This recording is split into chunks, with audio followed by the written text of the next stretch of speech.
Guys, and welcome back to my YouTube channel. So today I did a video actually with my dad previously. I'm not sure if you guys watched it. We're gonna be introducing a new series where we're showcasing the families here in UAE so that you guys can go after your dreams and chase after so many big accomplishments in the future. So for today, we're in Al Ain. I'm not sure if you guys know because most of you only talk about Dubai all the time. No one ever talks about any other cities here.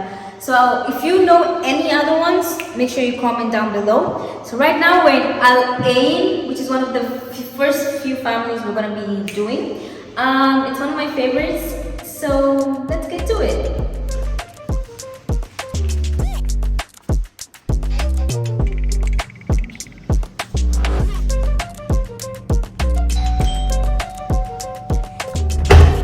Hi, my name is Joel Ndonga and I'm doing the UAE Family Series with Tania. Welcome.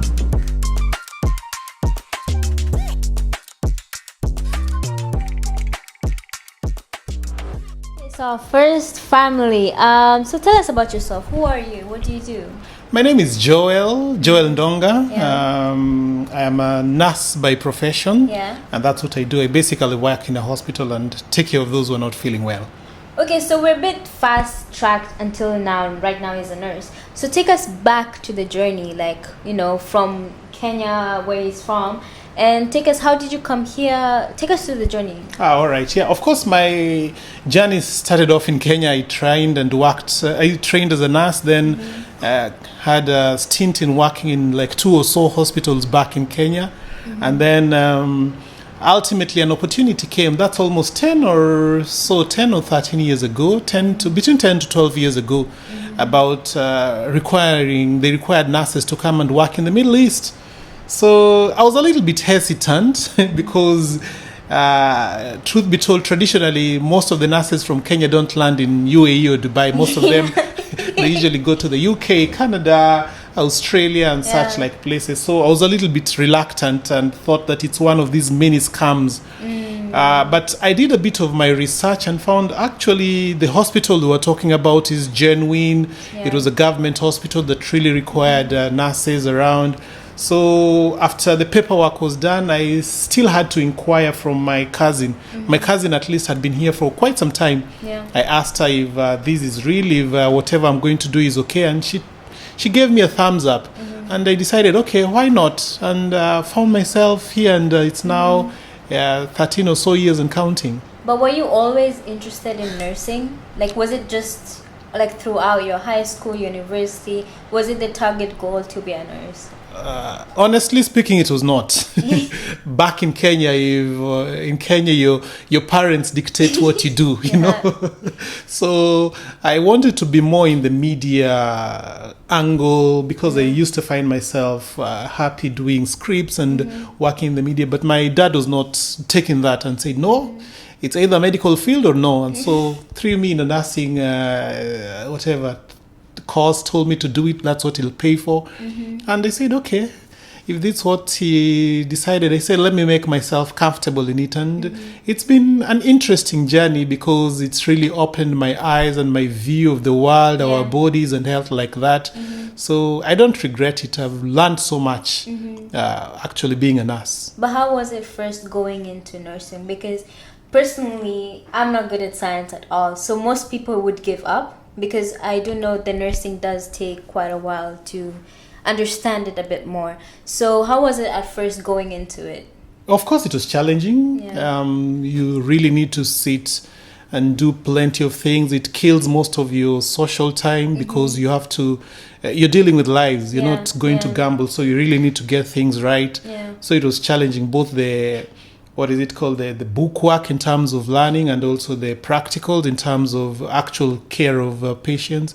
But with time, as it were, you overcome the hurdles and the challenges, and it become almost second to nature by learning through it. But it's not an easy task and not an easy thing. I remember like weekends, my friends will be going to places, but I'm stuck either studying for an exam or I'm going to work and things like that. So it was a little bit rough, especially for a young boy going through that kind of course. But we overcame it and found it almost... Yeah, we're here now. Yeah, we're here now, exactly. So you told us that you left most of your family, most of your friends to come here in UAE. So how was that experience? You know, moving to Kenya to come here. Honestly, it was a very rough ride, especially the first couple of months. Coming abroad as a young person, I knew nobody, especially we're in Al Ain. Yeah. I didn't know any Kenyan or Kenyan family here. It was quite rough. And then I'm meeting different nationalities. Yeah. The language, most of them used to find my English a little bit different. And I used to find their English because when they'd speak, I didn't really used to get it. So it was really challenging. I'd go to work and I feel like crying because I'm not understanding, and they're supposed to give me a report or a handover about a patient. I can't get them, they can't get me. Secondly, the food. I'm used to Kenyan food. The restaurants here are either Indian or Filipino or Arabic. The food is totally different. So I don't know where to eat, what to eat. You know, it was quite a tough task. Although the hospital where I came tried to make my journey a little bit easy. They put us up in a nice resort where we'd stay, had good facilities and amenities. But there are things that I really missed. I missed my family. I missed even somebody to talk to. Speak to big. Swahili. That's huge. It's huge because you know everyone back home always thinks you just immediately come to Dubai and it's all good, said and done. But it's a big deal. Just being able to talk to someone in Swahili. Exactly. Just talk to them about normal day-to-day talk. It's a big deal. Yeah. So it was a very rough transition, but. 6 or so months down the line, at least I found some 2 Kenyans. They're working with a security company. They showed me some little bit of inroads, taught me how I can get some Indian flour for making ugali called semolina. Yeah, they told me. We try to find our ways, those little ways. Exactly. Yeah, so they showed me a few of those things. And then, of course, I started getting a few friends who are in Dubai. So when I was free, I'd take a bus all the way to Dubai, meet a few people, and they showed me how to make these internet telephone calls. So I would talk. Back then. It's now illegal. So I'd talk to my folk back in my country and tell them how things are. And slowly the transition became better and better, and here we are right now. So the job was immediately in Al Ain? It wasn't like in Dubai, then you transitioned to Al Ain? No. I've always been in Al Ain. The job I came was in Al Ain, and since then up to today, I've never worked in another emirate. I've always been in Al Ain. Okay. So first you talked about how it was mainly your dad pushing you towards nursing. Did you find a passion into it? Did you find that love for it later on? Yes, especially when you go into nursing and you find that there are many branches. It's not like a linear thing. There's pediatric where you work with kids. If you're not happy with that, you can go to the theater. If you don't like the theater blood and bones, you can go to the emergency. If you don't like the emergency, you can deal with old people. If you don't like that, you can deal with clinics. There's so many branches in. So I found a passion in critical care. That's the ICU, whereby people come in a very devastated state, and you struggle and keep them alive and see them transition from a near-death state to a place where they walk out of the unit. That's big. Now that started pumping up my adrenaline, and I found passion in that. So at least I found somewhere I'm comfortable and say, okay, this is something I can happily do. So you just talked about how there are different units into, being a nurse. So did you go into all those units to find the ICU? I hopped from one unit to another. Like in Kenya, I worked in a medical surgical area. I went to the outpatient area. I worked in day surgery. I went to theater. I tried a short stint with pediatrics. That's kids. I loved kids, but honestly, I didn't like their parents. The kids are okay, but their parents could sometimes really crawl on your neck. So when I was thrown into the ICU, ultimately, I said, okay, now this is home. This is my place. This is my place. So previously, you talked about how there are different units and different things you can difficult things that you go through in being a nurse and all that. So how are you able to adjust or just learn to move on through it? Because there are lots of things in a hospital, lots of very traumatic things that happen. Exactly. So how are you able to, you know, process yourself and be able to mentally stay focused and do your it all begins with the training. You're prepared beforehand what to expect. Very disturbing images, very disturbing cases. Sometimes even death will occur while you're on shift. So you're prepared well way back in school. And then secondly, on the floor or wherever you work, you have mentors. We have clinical instructors who will take you in and also prepare you during that stage. And as it were, like many other things, the first will be difficult. The second you get used to. The third, you know how to prepare yourself. With time and with experience, you can be able to tackle those difficult situations and circumstances. And before long, you'll be the one now training the junior nurses as they come and tell them that, hey, these will happen. Just get yourself prepared for these and these, or these will happen. You can be able to overcome by doing these and these. So it's a journey, as it were, that takes not 1 or 2 days, but right from when you begin the training up to when you're still in the program, you keep on learning day after day. How is it like working with different nationalities as well? You know, in UAE, it's a place where many different cultures, many people come from different places. So how is it like working with that? It's interesting because you get to learn different cultures, different way of doing things. Of course, they bring their flavor from their countries, you know, of their approach towards professional work, and at the same time their social kind of upbringing. So it opens your brain and your horizon apart from what you're used to home, that there are people out there who do things in this particular manner, and there are some things you do the same. So you say, oh, I thought it's only my country, so these people also do this. So it's something that helps you learn, it helps you grow, it helps you appreciate other nationalities, other cultures, you know, so that at the end of the day, you're able to look at them or look at their country in a different way or in a different perspective. Most of our questions, you mentioned that you have your spouse here. So how is that like? How is the journey bringing her here? Oh, it's interesting, but it was a smooth transition, or should I say journey. Of course, we got married in Kenya. Immediately after the marriage, because I really didn't want us to stay apart.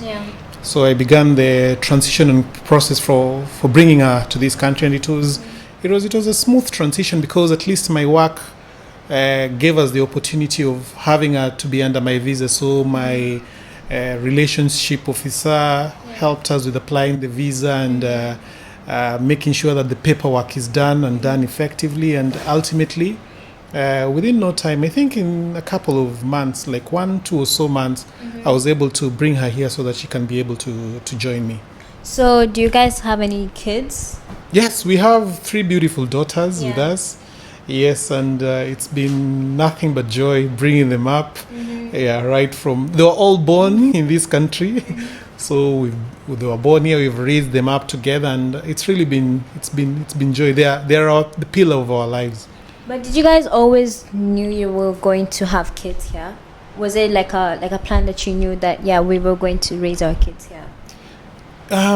Yes, that was our desire right from the word go, because of course some people were skeptical. Most people kept telling us that you can't have kids and raise them here. Either one of you will have to go back home, take care of them. But we were determined in our hearts to not only have them here, but also raise them here, and thank God, up to now, we still have them here with us. Yes.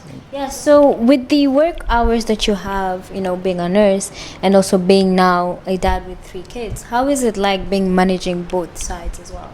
It's tough. It's not easy. It's quite tough. It's called work family balance. It's quite tough. But at least my work gives me at least a couple of days off in the course of the week. So I'm able to come catch up with them, what they do, their studies and things like that. Have some planned activities for them, like go to Dubai, go to places so that they can be able to visit. Have some engagements for them, like swimming, gymnastics and such kind of stuff. But it's not easy. You have to, what do they say? You have to purpose. You have to make it a purpose that you have to spend time with them. I feel like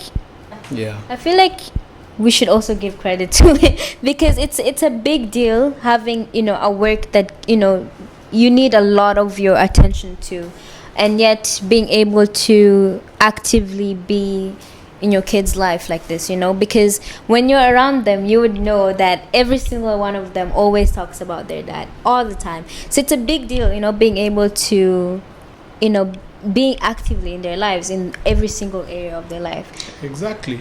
And they won't be with you for long. Yeah. Once they start going into their teens. Yeah.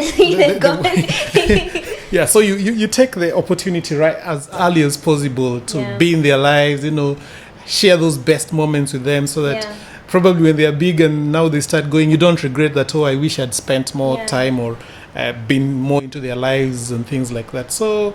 Yeah, we make it a purpose that every single time we have an opportunity, we have to spend it with them.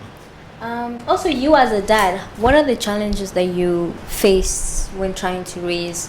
Also, just putting this into hint, they're all girls, every single one of them. So how is it? What are the challenges that you face as well as being a dad? Yeah, the challenges being a dad is not only are you a provider. At the same time, you have to be a mentor, you have to be a friend, you have to be with them. Sometimes you're physically strained, but you have to make time for them. And my kids are hyperactive. Yeah. I think it's a trait that they took from you when I was when I was younger. They are hyperactive, so they'd want you to jump on the sofas, do all these crazy things. So you have to be there and do it for them. At the same time, of course, most of the time in Dubai, it's hot. So a little bit of outdoor activities. It has to be indoor. So you have to be creative to see what can you do internally. What kind of games can you do? What stories can you read? Because if you don't do that, you'll all be glued to the TV or on the phones and things like that. So those are some of the challenges that you have. I have to come up with new creative ideas. I brought, what is it called? Scrabble. I have these snakes and ladders that we have to play together, draft, some games that are... So we have to do all that. Yeah. Then puzzles, riddles. It's quite a task, but thank God up to now we're still managing. So how is it different, what do you think is different when raising a kid there in Kenya than raising here in Dubai, in LA? As it were... Raising kids in Kenya, by the time I left, it used to be a communal thing. You had your aunties, your uncles, your neighbors. They're all involved in one way or another in your kids. But here, once you walked into that door, that's it. It's you and your kids and your family, You don't get that communal kind of upbringing. Secondly, the cultural bit, you have to instill to them their cultural bit that, hey, we are Kenyans. This is what we value. This is what our values are. These are what our expectations are, So you are the one who has to do it. At least in Kenya, they can see, they know, they understand, they imitate. Then there's also diet, It's a struggle for them to like ugali, They say, what's this ugali? But at least they come to enjoy it, to like it. So it's a little bit different, but as much as possible, we've tried to bring Kenya back here in our small room so that they can be able to appreciate that. And then, of course, education also, the education here is a little bit different. You have to choose a system. You want them to be brought up with a British curriculum or an American one or an Indian one or an Arabic one. So there is that kind of...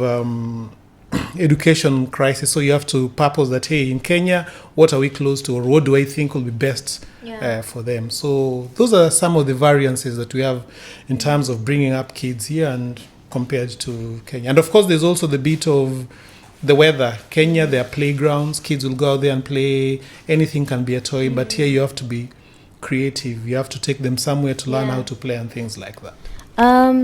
Do you think you took any personality traits from your parents? Anything that you use now? Do you think it's the same? Do you think it's different? Yeah.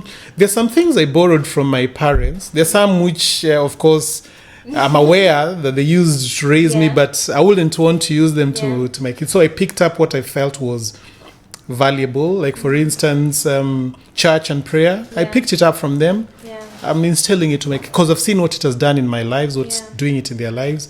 So I'd like to pass that on to my kids, and then respect, in all forms. My parents were very keen on that, and I think it's something valuable to raise up my kids with. Of course, punishment with our parents was totally it was terrorism. That was terrorism. Yeah, there's punishment. My kids know that there are consequences to what they do, but I do it in a slightly different way, and it still, at the end of the day, instills discipline to them. So there's some things I borrowed from them, but there's some which I also came up from my own self that I feel that will be good to use to raise up my children. Okay, so as we're closing up, are there any things that you also want to bring up in the near future, or anything that you want to say that we haven't been able to discuss?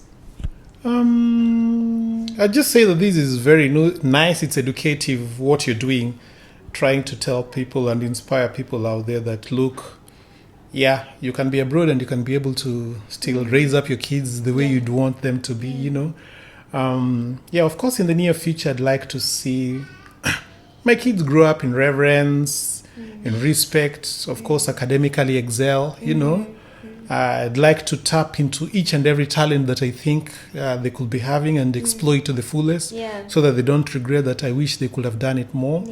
And you never know, that could probably be the thing that they'll do in future. So it's still a journey. It's still a step of learning, which we do each and every day. And at the end of the day, we think what will be best for them is what we'll be able to give to them. 100%. Yeah.